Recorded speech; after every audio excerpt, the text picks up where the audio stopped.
What's up, everyone? Welcome back to the channel. Like always, like and subscribe and leave a comment down below. And today I want to talk about a quick review. This will just be a short one. It's a short book, and it's a part 2 of a book I've already dropped a review on, and that is Star Trek Deep Space Nine Avatar, Book 2 of 2 by S.D. Perry. It was a perfect way to end the duology. It was beautiful. If you read them, I'll tell you now, read them back to back. Don't space them out like I did. It kind of kills the vibe, but it kind of doesn't.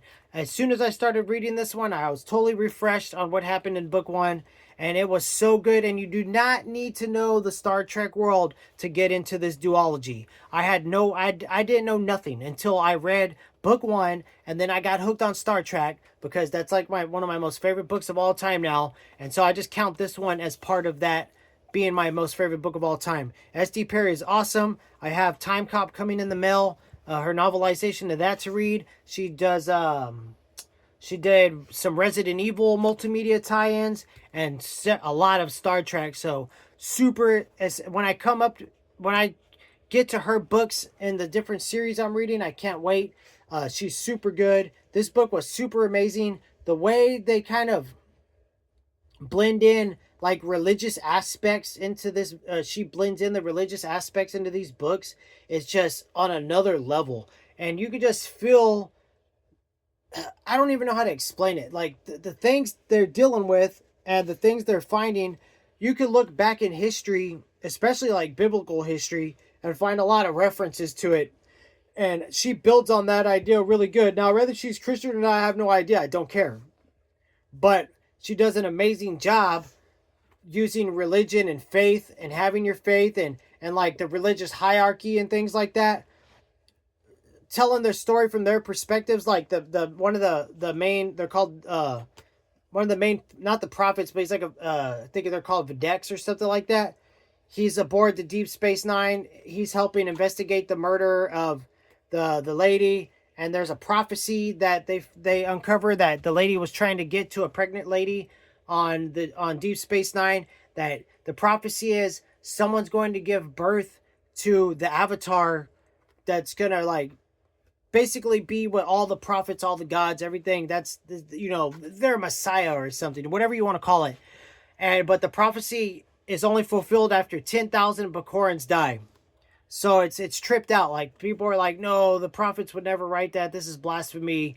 You know, that's why you have your modern like religious leaders. They're trying their best to cover up this murder, trying to find the prophecy that's been led out to the people, because they don't want to have any competing, like, I don't know, like putting two churches of different denominations next to each other on the street.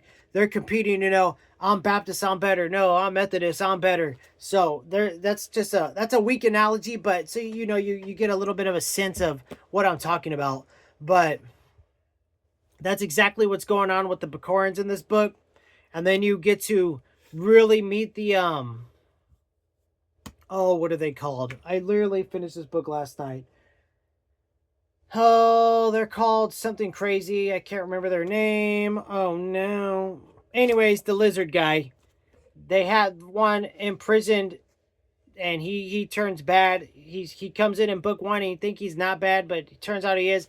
But there's another one that's watching the whole time, and he the Jim Hadar. There's a good one. So, and there's a whole story of that too, that she squeezes in everything so much. I feel like these books could have well been 500 pages each, and they would have been just as good. But SD Perry had a way of making these books short and still getting everything in that you needed to enjoy these books thoroughly. So definitely 10 out of 10. Together, you know, they're just my favorite book of all time now. I thought I read Without Remorse, and I was like, oh, dude, that's my favorite book of all time. And then I read Robotech 1, 2, and 3, and I was like, oh, man, that's my favorite book of all time. I love sci-fi and space operas now. And then I read the Thrawn trilogy, and I was like, oh, man, Star Wars. I love Star Wars. That's my favorite book.